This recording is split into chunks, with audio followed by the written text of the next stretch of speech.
Hello friends, welcome back in lecture number 7 class 10th।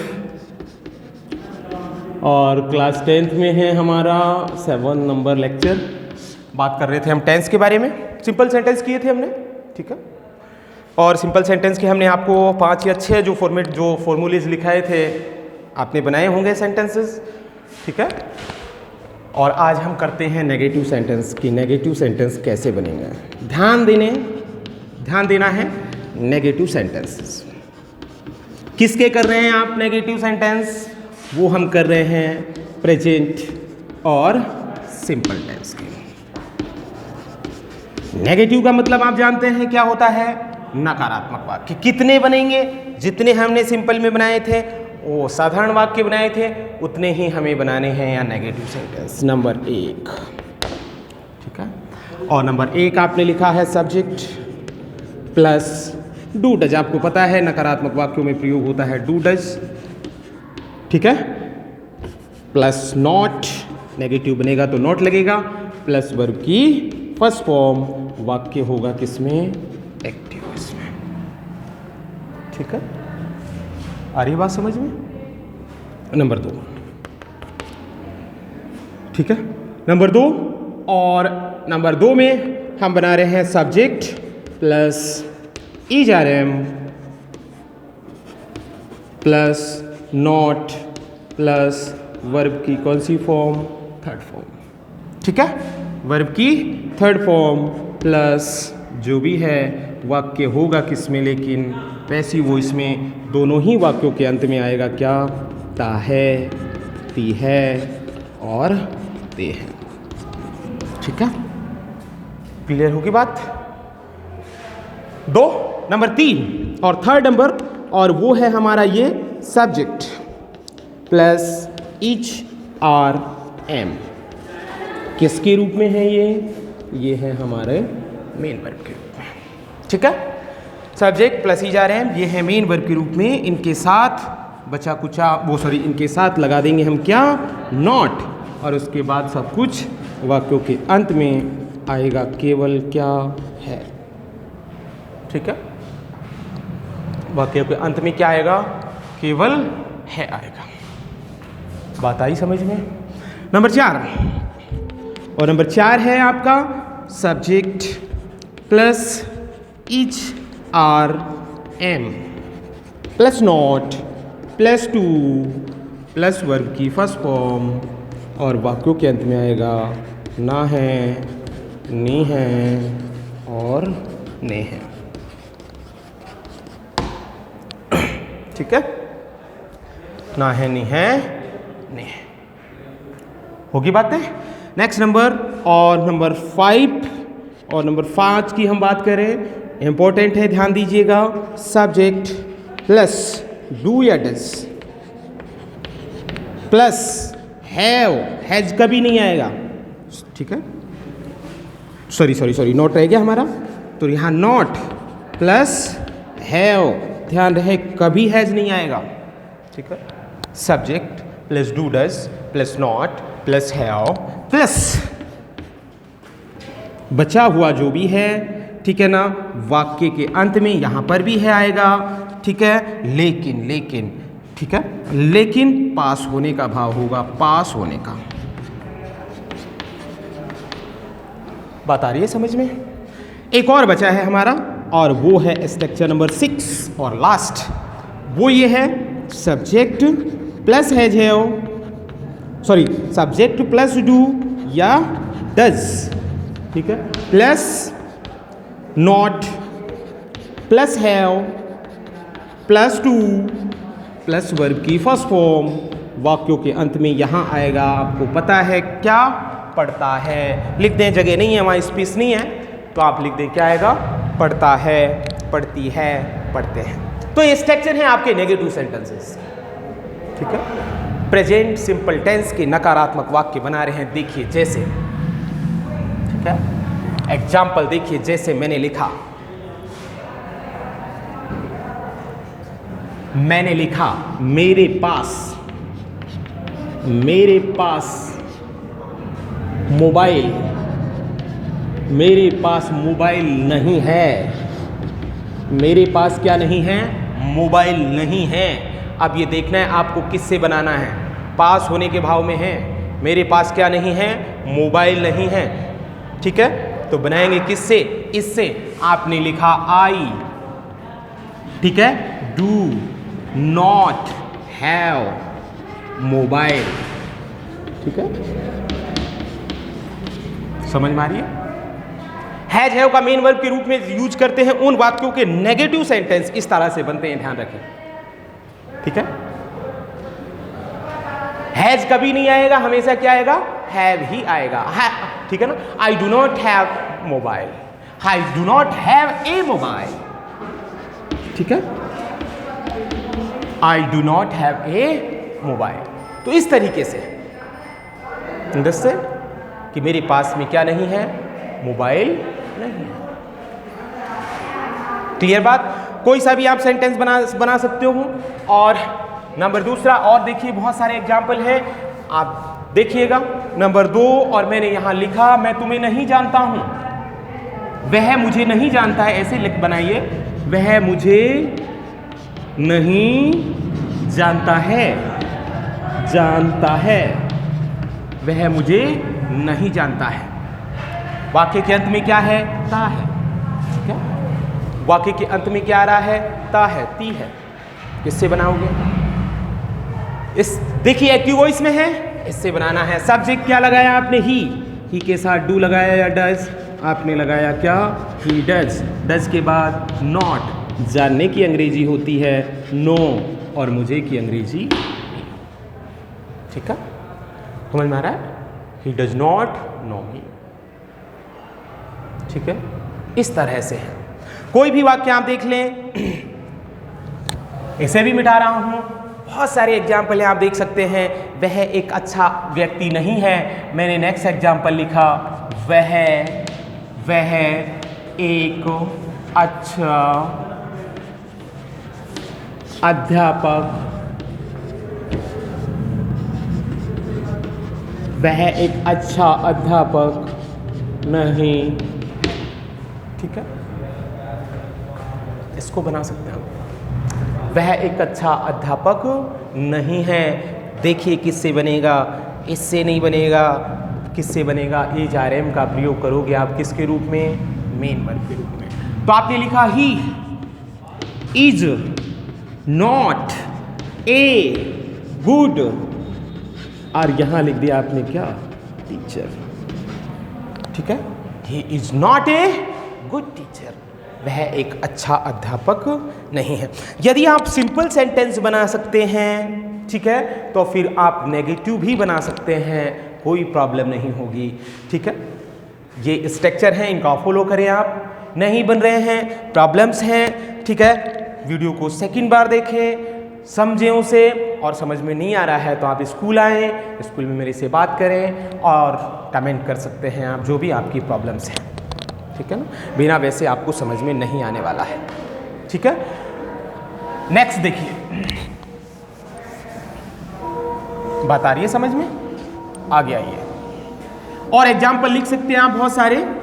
ठीक है, example आप note कर सकते हैं, और ये एग्जाम्पल आपको फिर सॉल्व करने हैं। दोनों मिक्स में लिखा रहा हूं यहां। जैसे मैंने पहला एग्जाम्पल लिखा, वह एक अच्छा लड़का है। ठीक है, नंबर दूसरा मैंने लिखा, वह एक अच्छा लड़का नहीं है। ठीक है, ठीक है, मैंने कहा हमारा, ठीक है, मैंने ये कहा हमारे पास एक नया घर है। ठीक है, अगला मैंने लिखा, और वो है नंबर 4, और वो मैंने लिखा हमारे पास एक नया घर नहीं है। ठीक है, तो इस तरह के बहुत सारे सेंटेंसेस हैं। ठीक है। ठीक है। इस तरह के बहुत सारे सेंटेंस आप बना सकते हैं। ये सिंपल है, इसका ये नेगेटिव बनाना है, ठीक है। ये फिर सिंपल है, इसका फिर आपने ये बनाना है क्या, नेगेटिव सेंटेंस। बात आ रही है समझ में, ठीक है। तो इस तरह से बहुत सारे अनेकों सेंटेंस बना सकते हैं और आपको नोट करने हैं, ठीक है। तो आप कर सकते हैं, मैं बोल रहा हूँ, ठीक है। आइए जैसे देखिए और लिखिए। नंबर 5, 4 बोले हैं, अब नंबर आता है हमारा नंबर 5 देखिए। मैंने कहा वह अंग्रेजी बोलता है, लेकिन इसका मैंने नेगेटिव बनाया, इसका आपको नेगेटिव बनाना है। वह अंग्रेजी नहीं बोलता है, ठीक है। समझ में आ रही है बात? वह अंग्रेजी बोलता है, अगला आपने बनाया वह अंग्रेजी नहीं बोलता है, ठीक है। तो इस तरह बहुत सारे, मैंने कहा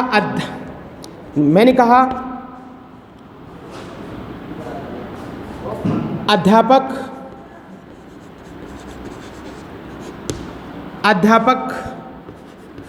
पाठ पढ़ाता है, और मैंने कहा अध्यापक पाठ नहीं पढ़ाता है, ठीक है। अध्यापक पाठ पढ़ाता है और अगला कहा मैंने अध्यापक पाठ नहीं पढ़ाता है, और मैंने ये नवा।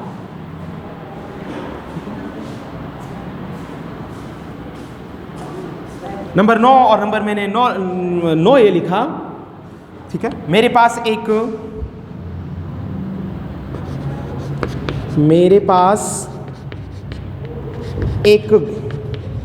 घड़ी है, और नेक्स्ट मैंने लिखा 10, मेरे पास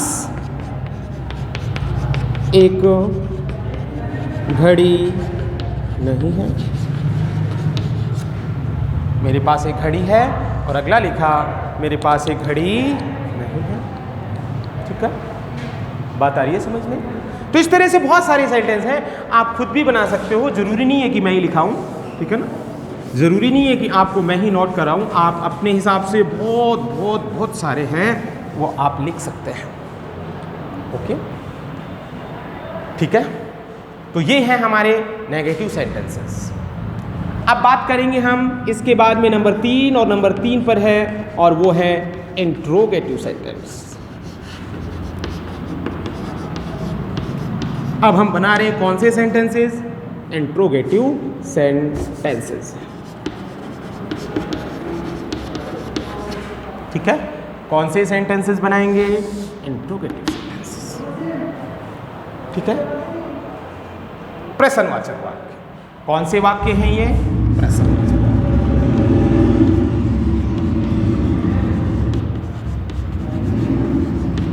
ठीक है। देखिए इंग्लिश में प्रश्नवाचक वाक्य एक प्रकार के होते हैं, लेकिन हिंदी में प्रश्नवाचक वाक्य आप जानते ही हैं, जो प्रश्न पूछते हैं, ठीक है। लेकिन इंग्लिश में प्रश्नवाचक वाक्य 2 प्रकार के होते हैं। कौन कौन से, देखिए एक डायग्राम के द्वारा मैं यहाँ बता रहा हूँ, और वो आप ये बना सकते हैं, इंट्रोगेटिव सेंटेंसेस। कितने तरह के हुए, 2 प्रकार के हुए। ये रहे आपके 2 प्रकार, ठीक है। पहला और इसे हम कहेंगे यस नो टाइप क्वेश्चन, ठीक है। और नंबर दूसरा WH वर्ड टाइप क्वेश्चन। अब आप कहेंगे यस नो टाइप प्रश्न क्या है, ठीक है।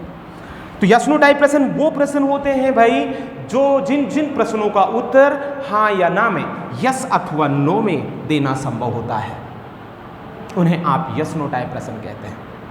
वो प्रश्न जिनका आंसर या जिनका उत्तर यस या नो में आता है या यस या नो में देना संभव होता है, उन प्रश्नों को यस नो टाइप प्रश्न हम कहते हैं। ठीक है, पहचान है। फिर कह रहा हूं, जिन प्रश्नों का उत्तर आता है किसमें, यस अथवा नो में, और ये प्रश्न सामान्यतः शुरू होते हैं या प्रारंभ होते हैं किससे, हेल्पिंग वर्ब से, यानी ये हेल्पिंग वर्ब से प्रारंभ होने वाले प्रश्न भी कहलाते हैं। होने वाले प्रश्न भी कहलाते हैं। ठीक है ना, ये किससे भी शुरू होते हैं, हेल्पिंग वर्ब से भी शुरू होते हैं। बात आ रही है समझ? अब WH वर्ड वाले क्या होते हैं, कौन से WH वर्ड से कौन से प्रश्न शुरू होंगे, तो वो प्रश्न जिनका उत्तर हां या ना में नहीं आता। ठीक है, वो प्रश्न जिनका उत्तर किस में नहीं आता, हां या ना में नहीं आता है, वो WH वर्ड टाइप क्वेश्चन कहलाते हैं। ठीक है ना, और WH वर्ड आप जानते हैं, WH वर्ड जैसे वर्ड्स जैसे आप जानते हैं व्हाट, व्हाई, व्हेन, वेयर, बहुत सारे हैं। ठीक है, ये सारे क्या हैं, WH वर्ड, वो उनसे शुरू हो जाते हैं, जबकि ये किससे शुरू होते हैं, हेल्पिंग वर्ब से। अंतर क्या है, मेजर अंतर एक ही है, नॉट डाल के आप लिख सकते हैं। ठीक है ना, नॉट डाल के आप एक पॉइंट में, एक ही पॉइंट में लिख सकते हैं, एक ही पॉइंट में उतार सकते हैं कि ये है क्या, कौन से को किससे शुरू होंगे। तो लिख दे ऊपर, नॉट डाल के मैंने नंबर 1 डाल के लिखा, वो प्रश्न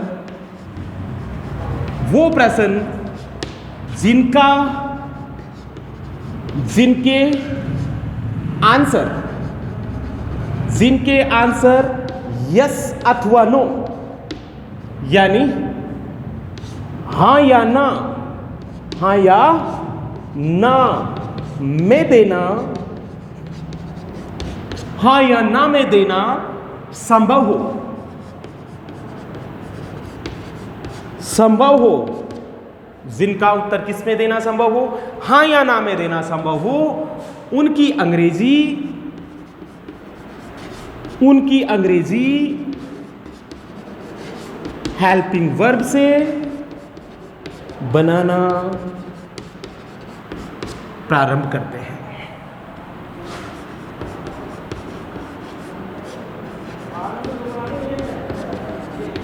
बनाना क्या करते हैं, प्रारंभ करते हैं। बात आ गई समझ में? उनकी अंग्रेजी आप किससे बनाओगे, हेल्पिंग वर्ब से बनाएंगे। ठीक है, जिन वाक्यों का उत्तर किस में आ जाएगा, हां या ना में। ठीक है, अगला पॉइंट लिख देंगे। ठीक है ना, पॉइंट नंबर 2 यहां पर आप लिख देंगे, वो प्रश्न जिनका उत्तर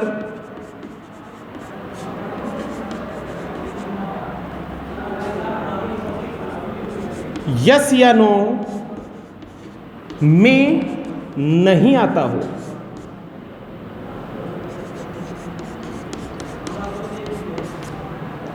उन वाक्यों की अंग्रेजी